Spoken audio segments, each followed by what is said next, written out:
Hello everyone, good evening. সবাই কেমন আছো? আশা করি সবাই ভালো আছো, আর আমিও অনেক ভালো আছি। তো সবাই হয়তো বুঝতেই পারছো আজকে আমি কি করতে চলেছি। তো দেখো, আজকে আমি একটা আনবক্সিং করতে চলে এসেছি। তো আনবক্সিংয়ের ভিডিওটা তোমরা কোনো রকমভাবে স্কিপ করো না, লাস্ট পর্যন্ত দেখো। আশা করি সকলেরই অনেক ভালো লাগবে। কিন্তু এই আনবক্সিং করার সময় যে আমি এতটা বিরক্ত হয়ে যাচ্ছিলাম, মানে বলার মতো না, যে প্রোডাক্টটা আমি কখন মানে এই প্যাকেটের ভিতর থেকে বের করব।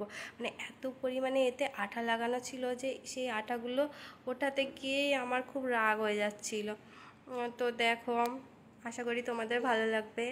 যাই হোক, আস্তে আস্তে আমি আঠাটা সব উঠিয়ে নিলাম। তারপরে আমি বক্সটা ওপেন করব, কারণ আমার এই বক্স ওপেন করতে ভালো লাগে, বাট এত পরিমাণে আঠা লাগানো ছিল না, আমার খুব বিরক্তি লাগছিল।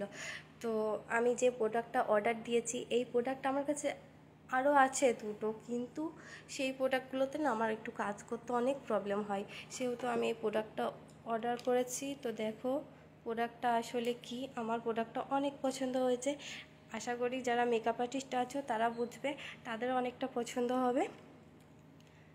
এইবার যখন এই প্রোডাক্টটা যখন আমি সামনে সামনে দেখলাম না, আমার সত্যি বলছি অনেক ভালো লেগেছে, মন থেকে বলছি অনেক ভালো লেগেছে।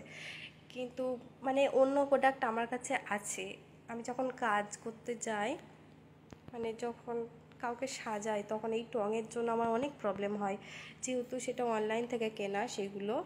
তো সেগুলো যেমন দেখেছিলাম তেমনটা আসেনি, একটু অন্যরকম এসছে, তো কাজ করতে আমার অনেক প্রবলেম হয়।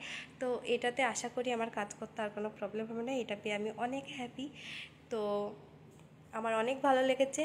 আর তোমাদের কেমন লাগলো সেটা আমাকে কমেন্টে জানিও। Tata, by. থ্যাংক ইউ সবাইকে এই ভিডিওটা দেখার জন্য। আর যারা যারা ভিডিওটা দেখবে তারা প্লিজ একটা কমেন্ট করে যেও। টাটা।